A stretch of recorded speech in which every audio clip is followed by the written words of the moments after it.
میرے پیارے وطن تو سلامت رہے، باغبان چمن تو سلامت رہے۔ مکرم اساتذہ کرام و مہمان اعظام، السلام علیکم۔ الحمدللہ وکفى وسلام على عباده الذين اصطفى، اما بعد فقد قال الله تبارك وتعالى في القرآن المجيد والفرقان الحميد: أعوذ بالله من الشيطان الرجيم، بسم الله الرحمن الرحيم، ولا تهنوا ولا تحزنوا وأنتم الأعلون إن كنتم مؤمنين، صدق الله مولانا العظيم۔ آج ہم جشن یوم آزادی منا رہے ہیں۔ ہم تمام مجاہدین آزادی کو خراج عقیدت پیش کرتے ہیں۔ ہزاروں مجاہدین آزادی میں سے حضرت مولانا محمد علی جوہر، مولانا شوکت علی ہیں، جنہوں نے آزادی کی خاطر دردناک سزاؤں کو برداشت کیا۔ انہوں نے انگریز کے پایا تخت لندن میں جا کر کہا تھا کہ میں ہندوستان اس صورت میں واپس جاؤں گا کہ میرے ہاتھ میں آزادی کا پروانہ ہوگا، میں غلام ملک میں واپس نہیں جا سکتا۔ اگر تم ہمیں آزادی کا پروانہ نہ دو گے تو اس سرزمین پر دفن کے لیے تو 2 گز جگہ دینی ہی ہوگی۔ کئی بار انہیں جیل کی سلاخوں کے پیچھے ڈالا گیا۔ ایک مرتبہ وہ جیل میں تھے، ان کی بیٹی آمینہ بیمار اور لاغر کمزور ہو گئی، مگر یہ کمزوریاں ان کے راستے میں حائل نہ ہو سکی۔ انہوں نے ایک پیغام بھیجا جو ان کی ایمانی طاقت و قوت کا مظہر تھا، اعتماد و توکل کا شاہکار تھا۔ میں ہوں مجبور پر اللہ تو مجبور نہیں، تجھ سے میں دور سہی تو مگر دور نہیں، تو مردوں کو جلا سکتا ہے، قرآن میں کہا تخرج الحی من المیت مذکور نہیں۔ اور سن 1920 عیسوی میں خلافت وفد کے قائد بن کر انگلستان بھی گئے۔ اس سے پہلے انہوں نے ہی نہیں بلکہ ان کی پوری ماں نے بھی ماحول کو گرمایا۔ یہ اشعار اسی وقت سے زبان تک تھے۔ بولی اماں محمد علی کی جان بیٹا خلافت پہ دے دو، ساتھ ہے تیرے شوکت علی جان بیٹا خلافت پہ دے دو، ہوتے اگر میرے ساتھ بیٹے کرتی ان کو بھی خلافت پہ صدقے، ہے یہی دین احمد کے رستے جان بیٹا خلافت پہ دے دو۔ مولانا حضرت علی موہانی جیل کی سختیاں برداشت کرتے، انہیں ہر روز 1 ٹن گیہوں پیسنے پڑتے، طرح طرح کی تعذیب کی ان پر مشق کی جاتی۔ وہیں انہوں نے فرمایا تھا ہے مشق سخن جاری اور چکی کی مشقت بھی، ہے مشق سخن جاری اور چکی کی مشقت بھی، ایک طرف تماشا ہے حضرت کی طبیعت بھی۔ میرے دوستوں، آزادی کی اس طویل ترین تاریخ میں ہماری عورتوں کو بھی بے حرمت کیا گیا، ہمارے بچوں کو بھی ذبح کیا گیا، ہمارے کاروبار بھی تباہ کیے گئے اور املاک پر بھی ڈاکہ زنی کی گئی۔ ہمیں کالے پانی کی اذیتیں بھی برداشت کرنی پڑی اور مالٹا کے زندان خانوں میں بھی ہمارے صبر و ضبط کا امتحان لیا گیا۔ پانی پت اور شاملی کے میدانوں میں بھی ہمارا خون جذب ہوا اور احمد نگر کے قید خانوں کو بھی ہم ہی نے اپنے عزم و حوصلوں کا نظارہ کرایا ہے۔ جلیانوالہ باغ کے خونی منظر سے بھی ہم گزرے ہیں۔ لاہور کی شاہی مسجد بھی ہماری قربانیوں کی شاہد ہے، اور ہندوستان کے جس چپے پر بھی آپ دیکھیں گے، جس اینٹ کو اٹھائیں گے، وہیں ہمارے خون کی مہک، ہمارے بزرگوں کے گرم گرم راتوں کے آنسوؤں کی نمی اور ہمارے جیاروں کے ولولے اور عزائم و حوصلے ملیں گے۔ بہار اب جو ہند میں آئی ہوئی ہے، بہار اب جو ہند میں آئی ہوئی ہے، یہ سب پودا نہیں کی لگائی ہوئی ہے۔ میرے دوستوں، میں بہت تفصیل میں جانا نہیں چاہتا کیونکہ کافی دیر سے آپ بہت سے دانشوروں کی تقاریر سماعت فرما رہے ہیں۔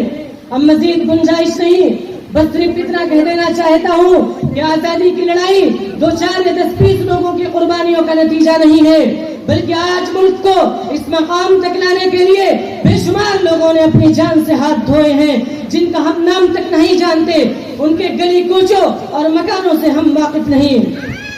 ایسے لوگ جن کے قدموں کے نیچے لوگ اپنی آنکھیں بچھاتے تھے، جن کے پسینے پر اپنا خون بہانے کے لیے تیار رہتے تھے، جن کی ایک آواز پر اپنی جان نچھاور کر دیتے تھے، وہ اپنے ملک کو آزاد کرانے کے لیے میدان میں آئے تو اس وقت تک نہ لوٹے جب تک ان کی ایک سانس بھی باقی رہی۔ میرے دوستوں، مگر آج میرے عزیز، یہ آزادی جو ہمیں وراثت میں ملی ہے، اس کی ہمیں قدر نہیں۔ اب سے 76 سال پہلے جو انگریز قوم ہم ہندوستانیوں کے ساتھ کرتی تھی، آج اس سے کہیں بڑھ کر ہم خود اپنے اور اپنوں کے ساتھ کرتے ہیں۔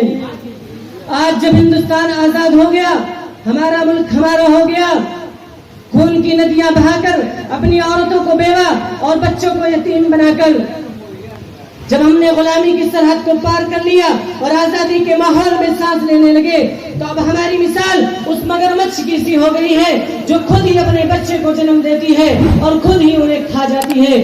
شاید ہمارے برادران وطن میں سے کچھ لوگوں کو آزادی کا کچھ غلط ہی مطلب سمجھ میں آ گیا ہے۔ افسوس، وہ یہ سمجھتے ہیں کہ اب جتنے چاہو نفرت کا ماحول پیدا کر دو کیونکہ ملک آزاد ہے، اب جتنے چاہو فسادات کرا دو کیونکہ ملک آزاد ہے، اب جتنے چاہو ٹاڈا میں ڈال دو، جیل میں سلاخوں کے پیچھے سڑا دو کیونکہ ملک تو آزاد ہے۔ دوستوں، میں آج اس تاریخی دن میں جسے یوم آزادی کہتے ہیں، تمام ہندوستانیوں کو اس خطرے سے آگاہ کر دینا چاہتا ہوں کہ ایک بار پھر آپ کو اپنی قلم سے، اپنی زبان سے، اپنی ذہانت و ذکاوت سے، اپنی ہوشیاری و تدبر سے، اپنی جان اور مال سے نفرت و عداوت، فسادات اور ظلم و زیادتی کے خلاف اپنی آواز کو بلند کرتے رہنا پڑے گا، اور یہ لڑائی اس وقت تک جاری رکھنی پڑے گی جب تک اس ناسور سے ہندوستان کی سرزمین پاک نہ ہو جائے۔ ورنہ یاد رکھو، وہ دن دور نہیں جب آپسی اختلافات، تعصب اور نفرت و عداوت ہمارے ملک کو توڑ دے گی اور پھر ہم پہلے کی طرح غلام بن جائیں گے۔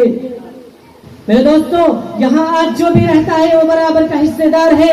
ہر فرقے نے آزادی کی لڑائی لڑی ہے اور ملک کو آزاد کرایا ہے۔ خصوصاً مسلمانوں نے انگریزی سامراج کے خلاف جو جنگ لڑی وہ ایک پیشرو کی حیثیت رکھتی ہے۔ مسلمانوں نے ہی جنگ آزادی کا بگل بجایا ہے اور آخر تک اس تنتناک تمتراک کے ساتھ لڑتے رہے یہاں تک کہ ملک آزاد ہو گیا۔ یہ میں نہیں کہتا بلکہ تاریخ کے وہ اوراق بولتے ہیں جو اب سے برسوں پہلے لکھے گئے تھے، اور لکھنے والے بھی وہ تھے جنہوں نے صعوبتیں برداشت کی، جو زخمی ہوئے اپنے آبا و اجداد کو سولیوں پر لٹکتے دیکھا، جنہوں نے اپنے اسلاف کو گولیوں سے بھونتے دیکھا، جنہیں کالے پانی بھیجا گیا، جن کی زمینیں ضبط کر لی گئی، جنہوں نے انگریزی حکومت کے ایوانوں کو تہو بالا کر دیا۔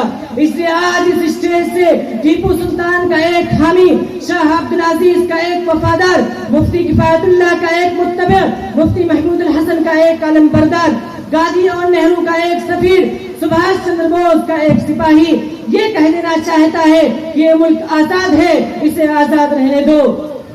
تمام اقوام کا مل جل کر رہنا ہندوستان کی سالمیت کا ثبوت ہے۔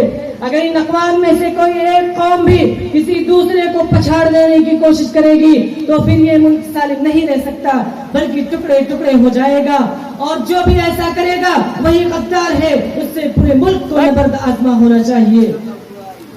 میرے دوستوں، میں پیغام سنا کر اپنی بات ختم کر رہا ہوں۔ آئیے ہم عہد